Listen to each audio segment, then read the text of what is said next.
저는 아까 시작할 때 이하원 선생님께서 잠깐 소개해 주셨던 소아청소년과에서 신경질환을 보고 있는 조언나라고 합니다. 오늘 시간이 저희가 급하게 이 모임을 준비하느라고 시간이 굉장히 제한적이어서요. 뒤에 질문하실 시간을 좀 드리려면 강의 시간을 각적 짧게 하는 게 좋을 것 같아서 저는 앞뒤로 겹치는 내용들은 대부분 생략을 하고 제가 말씀드릴 건 아주 간단히 그냥 소아 뇌전증이 성인하고 어떻게 다른지에 대해서 간단히 말씀을 드리고 그 다음에 한 가지는 약물 치료 외에 아까 잠깐 언급한 식이요법에 대해서 들어보신 적이 있을 것 같은데 실제로 사실 식이요법 하고 있는 환자들은 그렇게 많지 않기 때문에 그게 도대체 어떤 건지에 대해서 잠깐 소개를 해드리겠습니다.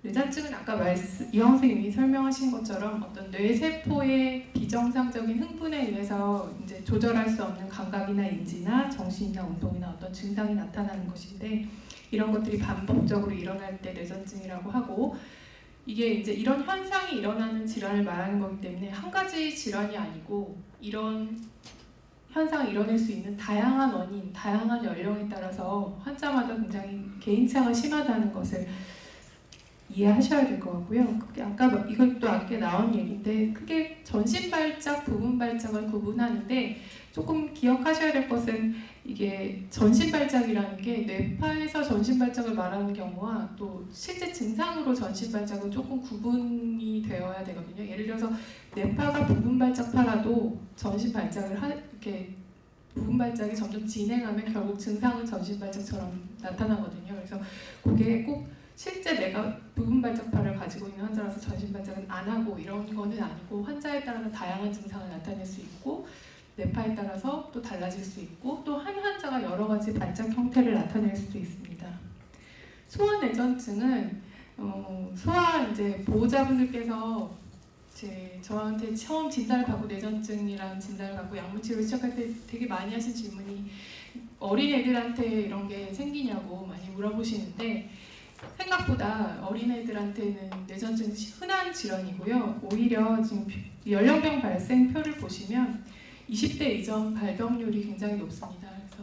그리고 60대 이후에 발병률이 높고, 근데 60대 이후에 이제 발병은 되게 이제 뇌경색이나 퇴행성 뇌질환 같은 것이 생기면서 2차적인 증상으로 뇌전증이 생기는 경우가 많고, 소아는 특발성 뇌전증, 그러니까 특별히 원인을 알 수 없는 발작을 하는 특발성 뇌전증이 굉장히 흔하고, 그다음에 뭐 유전적 원인이라든지 뇌기형이라든지 굉장히 다양한 원인에 의해서 발생할 수 있습니다.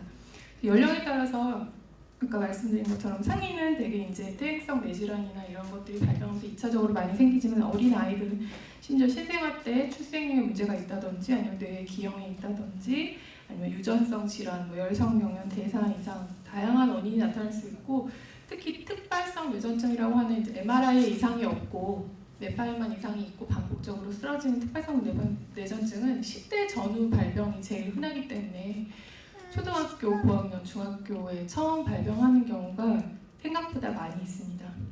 이 소아뇌전증은 아까 말씀드린 것처럼 연령에 따라서 다양한 원인이 있고 원인에 따라서 다양한 치료 방법이 있는데 그리고 이제 난치성 뇌전증인 경우에는 특히 발작이 조절이 안 될 경우 물론 모든 뇌전증은 성인에서도 인지와 굉장히 밀접한 영향이 있지만 소아는 아직 뇌발달이 다 완성되지 않은 시기이기 때문에 이 뇌전증 자체가 인지나 발달에 주는 영향이 성인보다도 훨씬 더 크다고 생각할 수 있고 그렇지만 그렇다고 또 나쁜 면만 있냐? 그렇지 않고 생각보다 양성 뇌전증이 많고 성인보다 완치율도 높습니다. 10대 이전에 발병한 특발성 뇌전증은 한 70% 정도가 완치가 되니까요. 완치라는 말은 약물 치료를 수년간 하고 약을 끊고도 이후에 재발하지 않는 것을 말하는데요. 그런 비율이 소아 환자는 굉장히 높다는 것을 알고 계셨으면 좋겠고요. 진단은 성인과는 크게 다르지 않습니다. 다양한 원인에 대해서 이제 임상적으로 특징을 잡고 기본적으로 뇌파 검사나 MRI 검사는 거의 모든 환자에서 하게 되고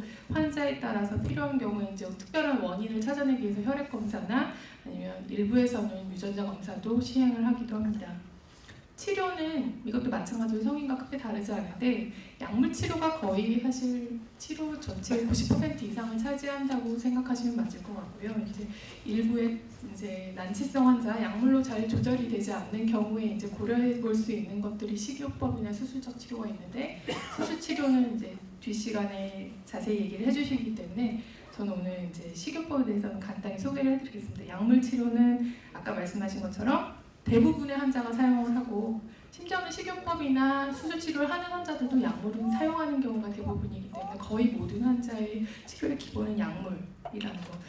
그리고 굉장히 다양한 약제가 있지만 완벽한 약은 없고 효과랑 부작용을 고려해서 이제 환자에 맞춰서 약을 써야 되고요. 지금 이런 약 외에 아까 말씀드린 것처럼 거의 20가지 이상의 약이 나와 있고 시럽이나 과립 같은 어린이들이 먹기 좋은 약들도 굉장히 많이 나와 있습니다. 그 이유는 어린이 환자가 많기 때문에. 그리고 어린아이들은 성인보다 사실 약을 안 먹이기가 자체가 사실 5살짜리 아이들한테 매일 뇌전증 약을 먹이는 게 굉장히 힘든 일이겠죠. 그런 것들을 고려해서 굉장히 다양한 제재의 약물들이 나와 있습니다. 케톤 생성 식이요법에 대해서 뒷부분에 좀 간단히 설명을 해드리겠는데요. 식이요법에 대해서 아마 들어보신 적은 다 있을 것 같은데 실제로 뭐 어떻게 하는 건지 구체적으로 잘 들어보신 분들 많지는 않을 것 같은데요. 식이요법을 되게 많이 물어보시거든요. 왜냐하면 우리나라 사람들이 기본적으로 뭔가 몸에 좋은 거를 먹어서 병을 좋게 하는 거에 대해서 되게 긍정적인 생각들을 많이 가지고 계시기 때문에 식이요법 혹시 뭐 그냥 나도 그냥 약을 끊고 식이요법을 하면 어떨까 이런 거에 대해서 궁금해 하실 수 있는데 케톤 생성 식이요법이라는 거는 굉장히 사실 역사가 오래된 겁니다.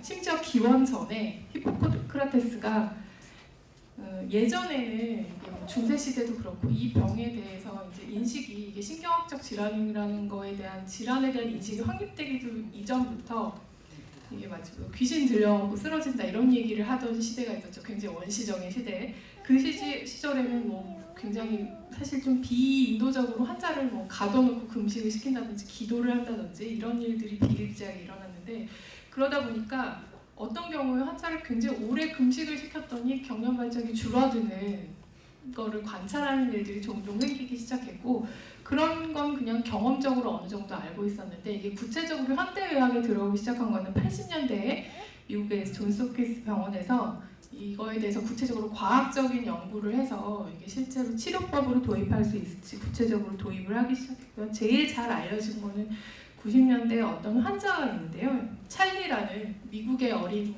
영아 난치성 뇌전증 환자였는데 이 친구가 이제 존스 홉킨스 대학에서 케톤 시기를 하면서 드라마틱하게 좋아지면서 이 부모님들이 이거를 재단을 만들고 홍보를 하고 이 영화도 나와 있습니다.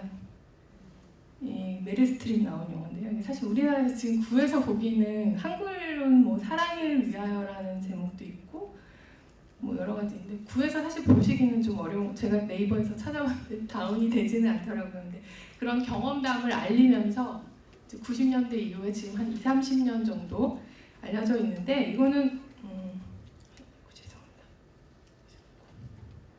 구체적으로는 탄수화물을 아주 극단적으로 제한하는 시기입니다. 원래 뇌는 포도당으로 대사가 이루어지는데 대부분 그 포도당이 가는 거를 제한을 해서 그러면 이제 금식을 하게 되면 포도당 대사가 안 이루어지면서 우리 몸에서 케톤이라는 게 만들어지는데 포도당 대신 케톤이 이 대사의 주요 영양소로 쓰이게 하는 몸을 그런 식으로 만드는 건데요. 시기 자체가 굉장히 극단적입니다. 그러니까 지방사에 탄수화물과 단백질을 합친 게 1 정도, 그러니까 먹는 거의 80% 정도를 지방으로 먹어야 되는 식사입니다. 그래서 실제 식사를 보시면 사실 굉장히 먹기가 어려운, 특히 동양 사람들은 굉장히 먹기가 어려운 탄수화물을 주된 식사로 하는 저희는 서양 사람들도 사실 어렵긴 한데요. 그러니까 저희 실제 어린아이들 식당 보면 뭐 계란에 마요네즈에 참치에 막 이렇게 굉장히 기름으로 위주가 된 식단이 되고요. 그래서 어려운데 그런데 이게 이제 영유아에서 많이 사용되는 이유는 영유아는 이제 아직 입맛이 그런 어려운 시기를 하기 전에 분유나 이유식으로 이제 이런 식사가 가능하기 때문에 특히 돌 전에 영유아의 난치성, 영아현축 같은 굉장히 난치성 경련 같은 경우에 이제 약물 치료가 잘 안 되는 경우가 있는데 우리나라에 이게 국내 의료진이 개발한 분유가 특수 분유가 나와 있어서 사실 돌점의 아이들은 그냥 분유를 먹이면 되거든요. 그러니까 저 이거 먹어봤는데 그냥 먹을만 합니다. 그냥 약간 바나나 향 나는 우유거든요. 요 어린 아이들은 이게 가끔 그 유아의 경우에는 이제 식사에 많은 수를 이제 우유나 이런 유동식으로 영양을 섭취할 수 있기 때문에 소아에서는 이제 많이 사용되고 있고 그렇지만 아까 얘기했다시피 이게 균형 잡힌 식단이 아니기 때문에 부작용이 굉장히 많습니다. 초기에는 저혈당, 탈수, 위장관 장애 당연히 생길 수 있고요. 장기적으로 봤을 때는 성장 장애나 요로 결석이나 그래서 이게 결코 그렇게 아이디어라거나 안전하지는 않습니다. 그러나 효과가 굉장히 사실 여러 가지 약물을 써도 조절이 안 되는 굉장히 난치성인 경우에 식이요법만으로도 100% 완치가 되는 확률이 상당 부분이 있기 때문에 성공만 하면 사실 시도해 볼 수 있는 만한 되게 중요한 대안이 되는 치료법이기는 합니다. 그래서 소아에 주로 적용할 수 있고요. 근데 성인분들이 많이 계시니까 이게 사실 실제로 진짜 완전 전통적인 케톤식이라는 사실 성인분들이 특히 인지가 완전히 정상이신 식사를 정상적으로 하시는 어른분들이 하기에는 거의 불가능하다고 보시면 될 것 같고요. 근데 이거의 변형된 형태인 이제 애킨스 다이어트 같은 경우는 굉장히 이제 지방보다 단백질 비율을 더 많이 높여서 옛날 우리 황제 다이어트라고 하죠. 그런 거를 좀 변형시킨 탄수화물을 극단적으로 제한한 식이요법을 성인에서도 일부에서는 적용을 할 수 있긴 합니다. 요약해서 말씀드리면 고지방 저탄수화물 식이로 이제 전체 열량 90%를 하는 방법이고 이게 이제 인지 장애를 동반하는 난치성 소아내전증에서는 꽤 효과적인 치료법이고 항경률 효과는 보통 식이요법에서 1, 2주 정도에서 가장 강력해서 되게 1, 2주 정도 환자한테 유지를 해서 이제 부작용이나 효과 같은 걸 판별해서 이거를 지속할지 아닐지를 결정을 하고요. 약물 치료와 유사하게 수년간 이걸 지속해서 하는 방법은 비슷합니다. 조절이 잘 되면 거의 3년 이상 이 식이요법을 유지해서 경련이 없어지는 걸 조절한 다음에 좋아지면 이제 시기를 다시 정상 시기로 돌리는 이런 치료법을 하게 됩니다. 네.